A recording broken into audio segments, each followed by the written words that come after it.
Hello students, in this video I will take up third part of the chapter Money and Credit. Now as you know now that what is credit? A credit is an agreement between the lender and the borrower. The lender gives certain good or service or money to the borrower and there is a promise of repayment in future. Now this part of the chapter deals with the terms of credit.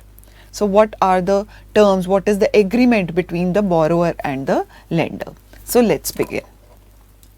The terms of credit. It refers to the conditions that are attached to the loan. So it vary, okay, depending upon the nature of the lender and the borrower. Sometimes it can be between the friends or relatives, sometimes the borrower knows the lender, and sometimes it's a formal sector like taking loan from the banks or cooperative societies. So depending upon the nature of the borrower and the lender, the terms of credit vary. Usually they refer to the rate of interest which is to be paid along with the principal amount, what documentation are required like filling up the form or submitting some proofs, then the mode of repayment, when during what period of time and whether it will be monthly installment or annual installment, how and when it will be repaid. And lastly it refers to also the collateral which is also called security. So there can be certain other agreements also, but these are the basic terms of credit. Now let's focus on this part, that is collateral. What is collateral?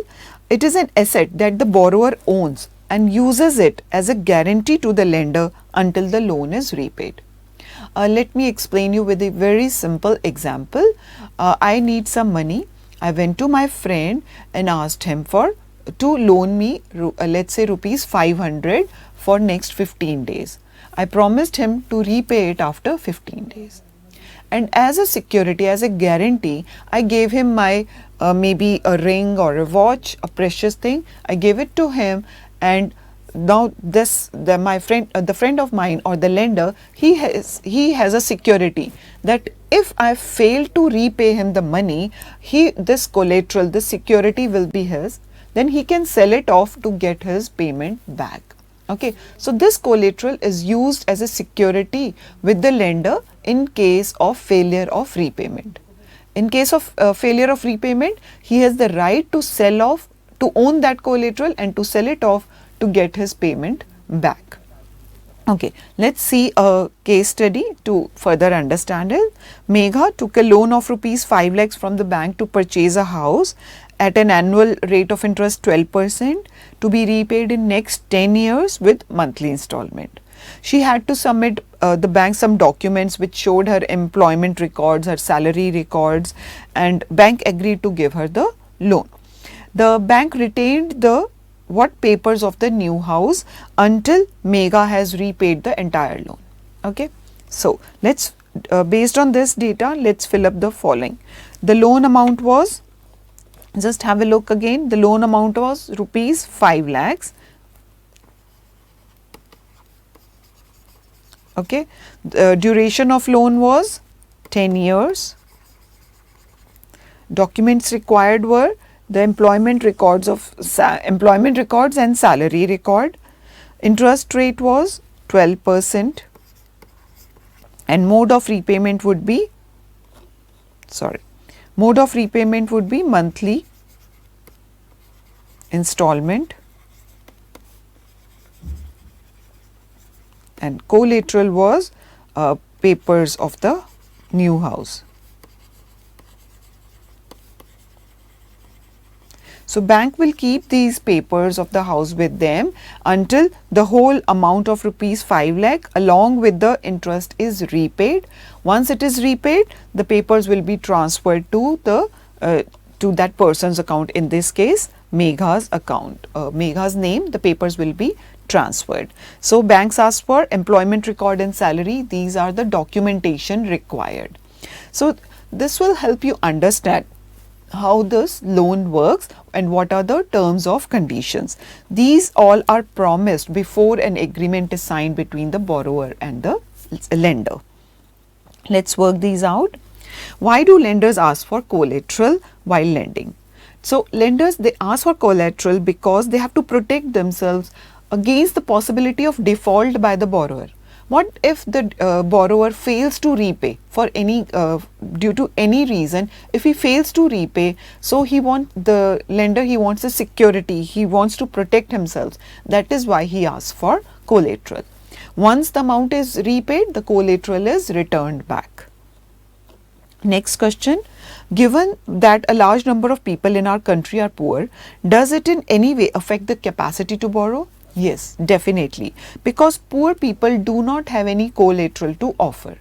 So, if they do not have any collateral to offer, then banks usually refuse to give loan to such people. That is why it affects their capacity to borrow. Due to this reason, they are forced to depend upon money lenders or large landowners or their employers for loan or the credit. Next, fill in the blank choosing the correct option from the brackets. While taking a loan, borrower looks for easy terms of credit. So, what are easy terms of credit? This means lower rate of interest, easy conditions of repayment, and less collateral and documentation required. If the credit involves lower rate of interest, easy conditions, less documentation, less collateral, then we call it easy terms of credit. Now, let's look at this case study. Okay, there are variety of credit arrangements. We'll take up example of a village to see variety of credit arrangement. How do people go and get loan? So, in this case, Rohit and Rajan, two students, they talked to some people in their village and they recorded the following credit situations. Let's look at them one by one. First is the case of Shamal, who is a small farmer in Sonpur. That means he has a small piece of land, 1.5 acres of land, and he used to borrow it from the money lender, who charged 5% per month, which comes out to be 60% per annum rate of interest. It's very large rate of interest. Now, he borrows it from agricultural traders. Even he charges 3% per annum. So, multiplied by 12, that means 36% per annum. Even this is a very huge rate of interest as compared to banks. Now, at the beginning of the cropping season, the trader supplies him farm inputs like seeds or fertilizers, and then Shamal promises him to pay him back by selling him a part of the crop as soon as the harvest is done. Now, as soon as the harvest is done, the prices of the crops are very low. Okay, so this Shamal, he is forced to sell his part of his crops at a very low price to this trader. Okay, and only a part of crops is left to him. So, that is, look at the situation carefully. He takes loan, he has to pay huge rate of interest, he has to sell off his crops at a lower rate to the trader. So, his income, his profit will not improve even after years, even after so much of hard work, his profit will not increase. Let's look at second case, Arun, who is a medium farmer. He receives loan from banks for cultivation. Banks charge only 8.5% per annum in a year, which is much less than what was charged by traders and money lenders in case 1. Now, he can repay it any time during next 3 years. Okay, and he does not plan to sell his crops soon after harvest. He plans to keep it in a cold storage because the prices increase after some time. Okay, soon after harvest, the prices of crops are lower. He'll keep the crops in the cold storage, then he will sell it off when the prices are high. So, his profit will increase and he'll be able to repay the loan easily.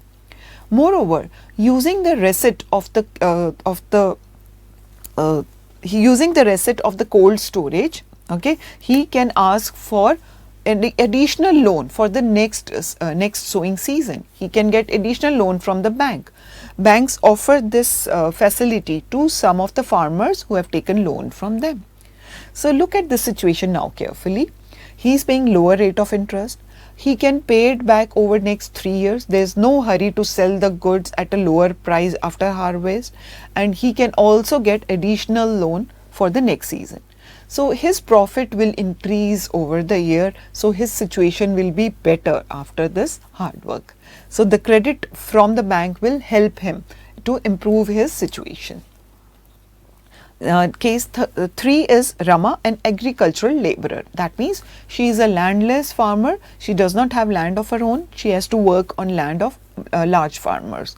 So that such people, they do not get employment throughout the year. They need loan for their day-to-day activities. Okay, for day-to-day, even their daily expenses, they need loan. For sudden illness, for some festival, for some function in the family, they need loan. So they cannot go to banks because they do not have any collateral. They depend upon their employer. The employer then although the employer mistreats them, but people like Rama, they are forced to work with such employer because they have taken loan from them at a very high rate of interest. So at present she owes rupees 5,000 and she has to continue to work with her. He's charging 5% per month, which multiplied by 12, that is 60% rate of interest per annum. So she has to pay huge rate of interest. She's caught in the debt trap. This debt keeps on increasing over the years. So coming out of such a debt trap becomes very painful for the people, difficult and painful. Now subscribe to Bright Tutee course at ₹1 per day only. Download Bright Tutee app from Play Store and get the online courses prepared by competent and experienced teachers for different education boards of classes 6 to 10. Bright Tutee courses are available for the subjects of Math, Science, Social Science, English and Hindi in English and Hindi medium. Bright Tutee follows 3-step approach, that is learning, assessment and exam preparation. In learning, topic-wise video lectures with explanation of concepts and discussion of textbook examples and questions are available with the solutions. In assessment, topic-wise online MCQ test, practice assignments and chapter-wise question bank are available with the solutions. In exam preparation, previous year's question papers, sample papers and model test papers are available with the solutions. Sign up today on Bright Tutee and avail your courses at affordable prices. Next, another credit situation is loan from cooperatives. Now, what are cooperatives? Cooperatives is a group of people, okay, and they collect money from themselves, the members itself, and they extend loan from that amount. So cooperative societies, they provide very cheap credit in the rural areas. The members, they pool their resources, and for example farmers cooperatives, weavers cooperatives, industrial worker cooperatives. There are many such cooperatives operating in rural areas now. Let's take an example of Krishak cooperative, which functions in this village of Sonpur. Now it has 2,300 farmers. It accepts the deposit from their members and they use this deposit as a collateral to get loan from the bank at a very low rate of interest. So in this case, each individual, although he does not have any collateral, but as a group they get easy loan from the bank. So this helps them. Based on these, let's work these out.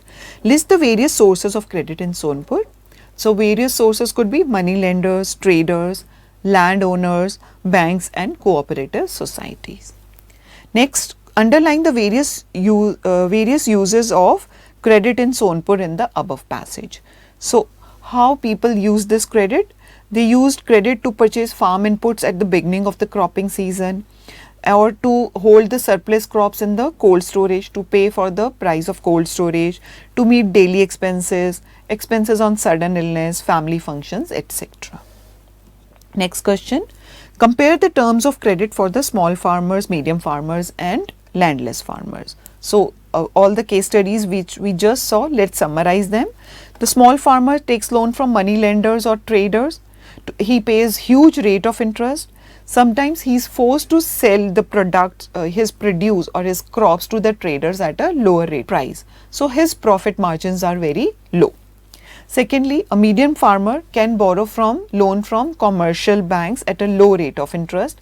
He can repay the loan over next 3 years, there is no hurry to sell the goods at a lower price. So his profit margin will increase. Thirdly, the landless agricultural labor, she has to depend upon landowners or employers for the loan. She has to pay a huge rate of interest and she's caught in the debt trap over the years. Sometimes small farmers or they form a group and they become member of cooperative societies which help them to get the credit from the banks at a lower rate of interest. So if such people become member of cooperative society, their profit margins increase and over the years they are not caught in the debt trap. Next question. Why will Arun have a higher income from cultivation as compared to Shamal? So if you remember, we just discussed Arun was a medium farmer who got loan from the bank. On the other hand, Shamal was a small farmer who took loan from money lenders or traders. Now, the income of Arun will be higher because he will get loan at a lower rate of interest from the banks. Then he can pay it over next 3 years. He can also take additional loan by showing the receipt of cold storage. Since he has a bigger piece of land as compared to Shamal, he can use it as a collateral, and whatever surplus he gets, he puts it in the cold storage and sells it later. He is not forced to sell it immediately after harvest at a lower price, unlike Shamal. Next question. Can everyone in Sonpur get credit at a cheap rate? Who are the people who can? Everyone does not get and cannot get credit at a cheaper rate because first reason is banks and cooperative societies are not easily accessible in all the rural areas. Secondly, poor people do not have any collateral. Even if banks are there in the area, they do not have any collateral to show it to the bank to get the loans. So they are dependent upon money lenders or traders or large farmers who charge very high rate of interest. Next question, tick the correct answer. Over the year, Rama's debt will rise, will remain constant or will decline. If you remember, Rama was landless laborer. So she took loan from employer at a very high rate of interest. So over the years, her debt will rise because she will not be able to pay it over the years.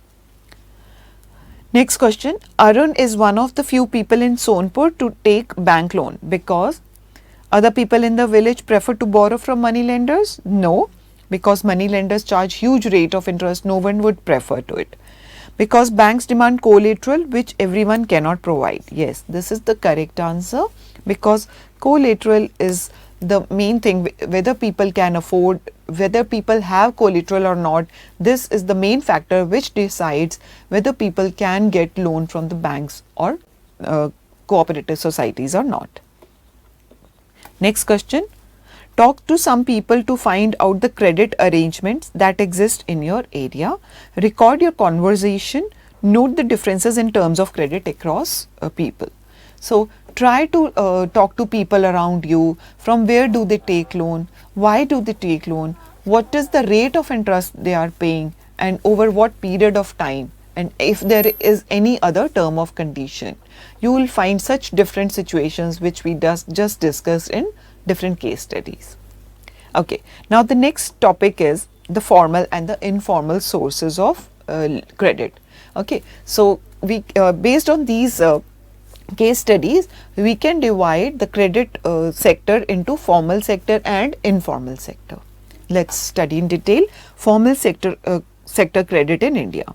The various sources from which farmer can get credit can be classified as formal and informal. Formal includes commercial banks and cooperative societies and such other institutions.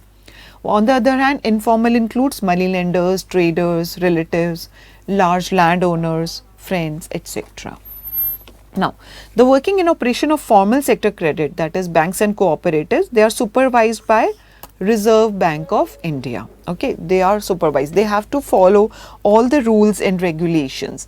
They have to maintain a minimum cash out of the deposit.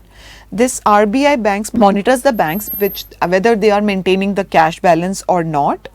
RBI also makes it sure that banks are giving loan not just to the profit making big business traders but also to small cultivators and small farmers. Banks have to submit all this information to the RBI periodically on how much they are lending, to whom they are lending, and at what rate of interest. So since these are supervised by the RBI, they have to follow all rules and regulations which are laid down by our Reserve Bank of India. Look at this data. The credit out of, let's say, 1000 rupees credit, rural households in India in 2012, what percentage of loan was provided by which institution? Look at this data. Government 1%, cooperative societies or banks 25%, commercial banks 25%, other institutional agencies 5%. So all these 4 agencies belong to formal sector. So this comes out to be 56% from the formal sector only. Rest, landlords, money lenders, relatives, friends, other non-institutional agencies, this will amount to 44%. This belongs to informal sector. I have just shown this data on a pie chart. Look at only half of the sector belongs to the formal, almost half belongs to informal sector. That what does this show? That there are still large number of people who are actually forced to or who do not have option, but they are dependent upon informal sector for loan. On the other hand, let's compare it with informal sector. The informal sector has no supervisor to monitor. It is not under the RBI control, so they do not follow any rules and regulations which are laid down by the RBI. So that is why they charge large rate of interest. They also use unfair means sometimes to get their repayment. So what will happen if they charge high rate of interest? The larger part of the earning of the borrowers goes into the repayment of this interest. Okay, so sometimes the amount to be repaid is greater than what they have earned out of that profit. So in such situations they are caught in the debt trap. And also many people who want to start up new enterprises, some small scale industry, they are discouraged. They cannot do that because of large high cost of borrowing. They are discouraged. So from these situations, we can easily say that cheap and affordable credit is very crucial, very important for country's development. It is very important that every person who needs loan for productive measures, he should get it at a cheaper rate of interest.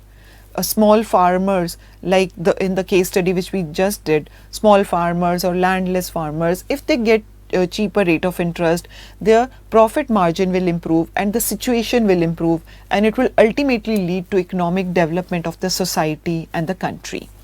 So banks and cooperatives, they need to lend more, and this would improve their income so that people can borrow at lower rate of interest to start up during the growing season or to start up new industries.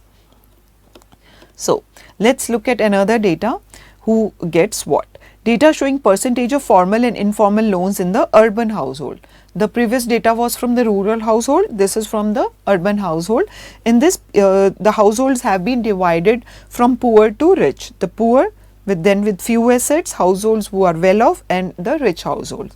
Look at the loan which they got from formal and informal sector. On one hand, the poor household, they got only 15% from the formal sector, while rich household could get 90% of the loan from the formal sector.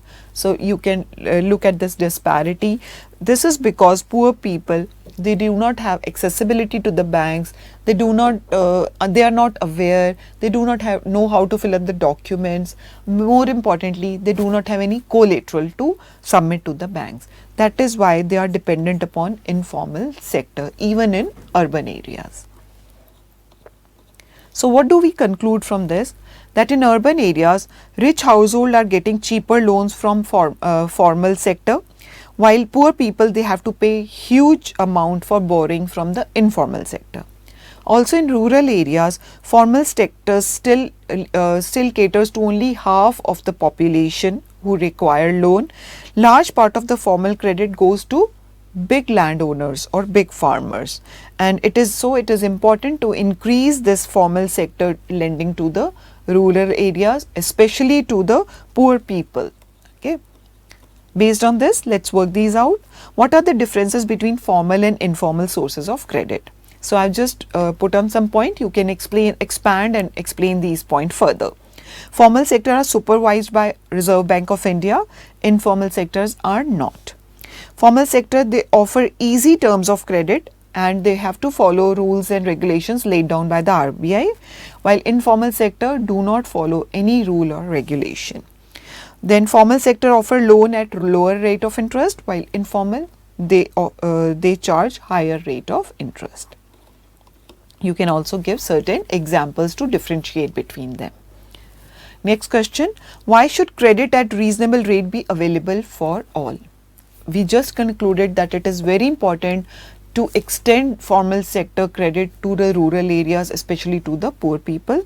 The reason is that people need credit for various activities, like for production activity, for sudden illness, or to buy raw material for their before the sowing season. So if credit is available to them, their at a lower rate of interest, their profit margin will increase. Then it will lead to economic development of the society and of the country.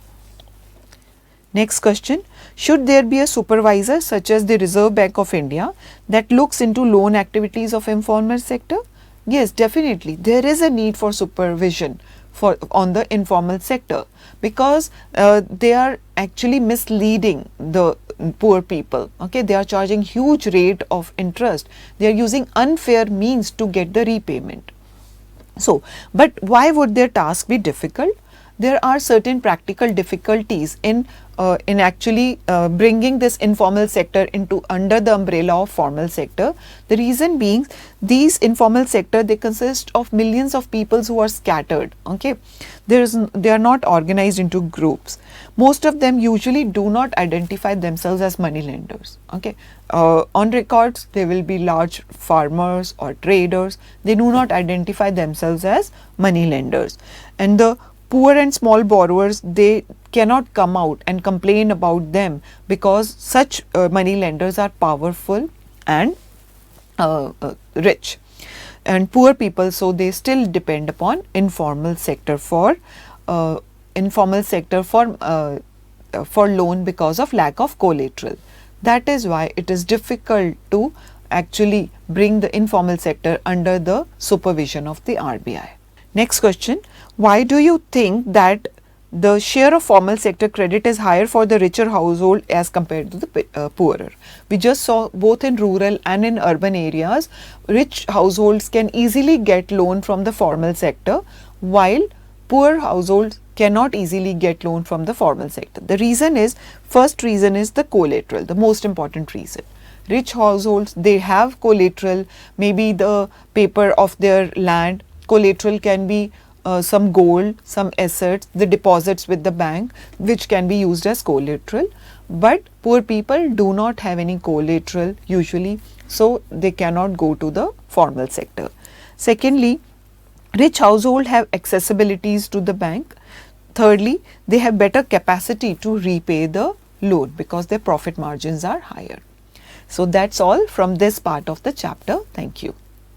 Now, subscribe to Bright Tutee course at ₹1 per day only. Download Bright Tutee app from Play Store and get the online courses prepared by competent and experienced teachers for different education boards of classes 6 to 10. Bright Tutee courses are available for the subjects of Math, Science, Social Science, English and Hindi in English and Hindi medium. Bright Tutee follows 3-step approach, that is learning, assessment and exam preparation. In learning, topic-wise video lectures with explanation of concepts and discussion of textbook examples and questions are available with the solutions. In assessment, topic-wise online MCQ test, practice assignments and chapter-wise question bank are available with the solutions. In exam preparation, previous year's question papers, sample papers and model test papers are available with the solutions.